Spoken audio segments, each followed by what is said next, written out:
बिस्मिल्लाहिर्रहमानिर्रहीम। अस्सलामु अलैकुम वरहमतुल्लाहि वबरकातुहू।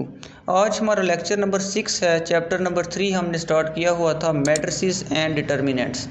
आज हम एक्सरसाइज 3.1 का क्वेश्चन नंबर 7 स्टार्ट करेंगे। क्वेश्चन नंबर 7 है, इफ़ ए बराबर ए आई जे का मैट्रिक्स है 2/3 का और बी एक मैट्रिक्स है 2/3 का, then show that lambda into A plus B that will be equal to lambda A plus lambda B. तो हम देखते हैं कि ये मैट्रिक्स किस ऑर्डर का है। ये ऑर्डर 2/3 का है। इसको हम इस तरह लिख सकते हैं। तो इसमें यानी 2 रोज़ होंगी और 3 जो है वो कॉलम्स होंगे। इसी तरह बी भी सेम ऑर्डर का मैट्रिक्स है। बी आई जे तो हम B11 B12 यानी 2 रोज़ और जो है 3 कॉलम्स हम यूज़ करेंगे। तो हमारा क्वेश्चन क्या है, ये तो हम इस क्वेश्चन में ये वैल्यूज़ यूज़ करेंगे। तो हम लेंगे इस क्वेश्चन की राइट हैंड साइड है lambda A plus lambda B.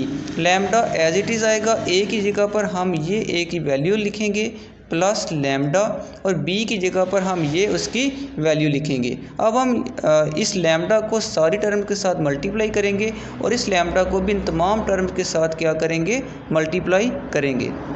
इनको मल्टीप्लाई करने के बाद हमारे पास lambda A1 lambda A12 lambda A13 और ये सारी चीज़ आ जाएगी। अब हम क्या करेंगे, इनको आपस में जमा करेंगे। Lambda A11 plus lambda B11 lambda A12 plus lambda B12, इस तरह ये टर्म इसके साथ जमा होगी, ये टर्म इसके साथ ऐड होगी, ये टर्म इसके साथ ऐड होगी और ये टर्म इसके साथ ऐड होगी।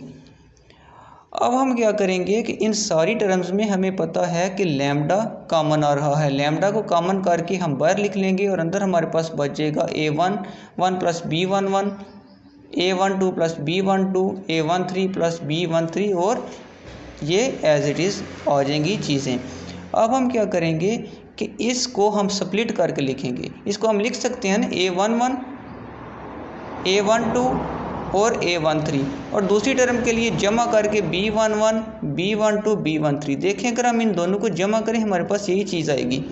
A11 प्लस B11 तो यही चीज़ बनेगी, A12 प्लस B12 यही चीज़ बनेगी। तो हम इस मैट्रिक्स को इन दो मैट्रिक्स में लिख सकते हैं। साथ लैम्डा एज इट इज़ आ गया। तो ये क्या है, ये चीज़ है A प्लस और ये क्या है B। तो यही हमने प्रूव करना था। तो ये हमारा लेफ़्ट हैंड साइड जो है वो प्रूव हो चुकी है राइट हैंड साइड के। सॉरी, हमने राइट हैंड साइड ली थी तो हमने प्रूव कर दिया उसको लेफ़्ट हैंड साइड के इक्वल। अब जी क्वेश्चन नंबर 8 है हमारे पास, A equal to 1 A 2 B और A स्क्वायर हमारे पास है 0 0 0। तो हमने फाइंड करना है A और B। A स्क्वायर हमारे पास ये गिवन है, इसको कह लें इक्वेशन नंबर 1। अब हमें क्वेश्चन में A गिवन है तो हम A स्क्वायर कैसे फाइंड कर सकते हैं। A को 2 दफ़ा मल्टीप्लाई करें यानी A मल्टीप्लाई बाई A, तो हमारे पास क्या आ जाएगा A स्क्वायर। हमने A की वैल्यू लिखी मल्टीप्लाई A की वैल्यू लिखी, दोनों को आपस में क्या करेंगे, मल्टीप्लाई। 1 इंटू 1 1 आ जाएगा, दरमियान में प्लस 2 इंटू A ये आ जाएगा। पहली कतार पहला कॉलम, फिर पहली कतार दूसरा कॉलम। 1 इंटू 2 2 आ जाएगा, दरमियान में प्लस 2 इंटू B 2B। इसी तरह दूसरी कतार पहला कॉलम दूसरी कतार दूसरा कॉलम। A इंटू 1 A आ जाएगा, दरमियान में plus B into A AB आ जाएगा। A into 2 2A B into B plus B square. इसको कह लें इक्वेशन नंबर 2। अब हम इक्वेशन नंबर 1 और 2 को आपस में कंपेयर करेंगे, दोनों को इक्वल रखेंगे। क्योंकि देखिए हमारे पास जो इक्वेशन नंबर 1 है उसकी भी लेफ़्ट हैंड साइड में A स्क्वायर है, जबकि जो इक्वेशन नंबर 2 है उसकी भी लेफ़्ट हैंड साइड में हमारे पास A स्क्वायर है। तो दोनों को हम क्या कर सकते हैं, कंपेयर कर सकते हैं। तो हम इस चीज़ को इक्वेशन नंबर 1 की इस चीज़ के इक्वल लिख सकते हैं। तो ये हमारी 1 प्लस 2AB 0 के इक्वल हम लिख सकते हैं क्योंकि हमने A की वैल्यू निकालनी है, और 2 प्लस 2B को भी 0 के इक्वल लिख सकते हैं। तो इन दोनों को लिखने की ज़रूरत नहीं है क्योंकि हमें A और B की वैल्यू इन दोनों से ही मिल जाएगी। तो 1 इधर आके माइनस हो जाएगा, 2 इधर मल्टीप्लाई हो रहा है और इधर आके क्या हो जाएगा, डिवाइड। तो A की वैल्यू आ गई -1/2। 2 इधर आके क्या हो जाएगा, माइनस, ये 2 इधर हो रहा है मल्टीप्लाई, तो इधर आके इससे डिवाइड हो जाएगा। तो ये आपस में कैंसिल होके बन जाएगा -1। तो B की वैल्यू आ जाएगी -1। अब हम देखते हैं क्वेश्चन नंबर 9। क्वेश्चन नंबर 9 में कहता है इफ़ ए बराबर 1a minus 1b and A square equal to 1 0 0 1 then find A and B. हमें ए स्क्वायर गिवन है, इसको क्वेश्चन नंबर 1 का नाम दे दें। हम ए स्क्वायर कैसे फाइंड कर सकते हैं, ए डॉट ए यानी ए मल्टीप्लाई बाई ए, क्योंकि ये ए गिवन है हम इससे भी ए स्क्वायर फाइंड करेंगे। ए लिखा यानी ये वाली वैल्यू लिखी, फिर ए लिखा, दोनों को मल्टीप्लाई करेंगे 1 इंटू 1 1 आ जाएगा, दरमियान में प्लस, लेकिन इस माइनस की वजह से ये माइनस आ जाएगा। Minus 1 into A minus A, 1 into minus 1 minus 1, minus 1 into B minus B, A into 1 A, B into A B, A into minus 1 minus A, B into B plus B square. इसको कहते हैं question number 2। अब इस question को और इस question को आपस में कंपेयर करें तो ये चीज़ इसके इक्वल आ जाएगी। तो 1 माइनस ए माइनस 1 माइनस बी, ये दोनों टर्म्स इक्वल टू 1 0 0 1 यानी इसके इक्वल। तो 1 माइनस ए किसके इक्वल है 1 के, और माइनस 1 माइनस बी किसके इक्वल है 0 के। तो ये 1 उधर जा क्या हो जाएगा माइनस, ये 0 हो गया, 1 माइनस 1 0, और माइनस 1 अगर दोनों तरफ अगर हम डिवाइड भी कर दें तो 0 को कोई असर नहीं होगा, तो ये ए हमारा आ जाएगा 0। इसी तरह माइनस 1 उधर जाके प्लस 1 हो जाएगा, और माइनस से दोनों तरफ हम अगर डिवाइड करें तो ये हमारा क्या हो जाएगा b माइनस 1 आंसर आ जाएगा। अब हम देखते हैं क्वेश्चन नंबर 10 क्या है। क्वेश्चन नंबर 10 कहता है इफ़ a बराबर 1 माइनस 1 2 0 3 1 और b बराबर है 2 3 0 1 2 minus 2, show that a plus B transpose equal to a transpose plus b transpose.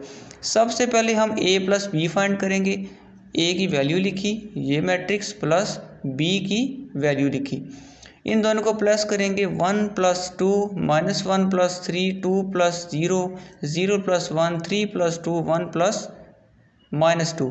तो इनको जब हम हल करेंगे तो हमारे पास ये चीज़ आ जाएगी। ट्रांसपोज क्या होता है, रोज़ को कॉलम की फॉर्म में लिखते हैं और कॉलम को रो की फॉर्म में। अब इस कॉलम का, इस मैट्रिक्स का हम ट्रांसपोज कैसे लेंगे, a प्लस बी के ऊपर लिखेंगे ट्रांसपोज इक्वल टू 3 2 1 एक रो है, इसको कॉलम लिख देंगे। 1 5 माइनस 1 एक रो है, तो इसको भी हम कॉलम की फॉर्म में लिख देंगे। तो ये हमारा क्या आ गया ट्रांसपोज। अब हम जो क्वेश्चन में ए गिवन था उसका ट्रांसपोज लेंगे, उसी तरह बी जो गिवन था बी का भी हम रोज़ को कॉलम बना देंगे यानी उसका ट्रांसपोज लेंगे। अब राइट हैंड साइड हमारे पास थी A transpose plus B transpose, तो हम इन दोनों को आपस में ऐड करेंगे। ऐड करने से हमारे पास 1 प्लस 2 0 प्लस 1 इसी तरह ये वैल्यूज़ आ जाएंगी। तो ये हमारे पास आंसर आ जाएगा जो कि इक्वल है लेफ़्ट हैंड साइड के। प्लस का आपको पता है कि आपने इस टर्म को इसके साथ प्लस करना है, इसको इसके साथ करना है, इसको इसके साथ, 3 को 2 के साथ, 2 को 0 के साथ और 1 को माइनस 2 के साथ। तो ये हमारा लेफ़्ट हैंड साइड इक्वल आ गई है राइट हैंड साइड के। अब हम क्वेश्चन नंबर 11 देखते हैं। Find A cube if A बराबर ए की वैल्यू हमें दी है और हमने ए क्यूब को फाइंड करना है। तो इसको फाइंड करने के लिए हम देखते हैं कि ए स्क्वायर जो ए गिवन है हम उसको ए को 2 दफ़ा मल्टीप्लाई करेंगे। मल्टीप्लिकेशन की मैंने आपको मेथड पिछले क्वेश्चन में बताया। First row first column, first row फिर second column, first row third column, इस तरह सेकंड रो भी तीनों के साथ ऑपरेशन करेगी, थर्ड रो भी तीनों के साथ ऑपरेशन करेगी। तो ये देखें 1 into 1 plus 1 into 5 plus 3 into minus 3 into minus 2 6। तो ये मुझे उम्मीद है आप ये मल्टीप्लिकेशन जो है इजीली कर लेंगे। तो इनको जब आप सॉल्व करेंगे तो आपके पास ए स्क्वायर का ये आंसर आएगा।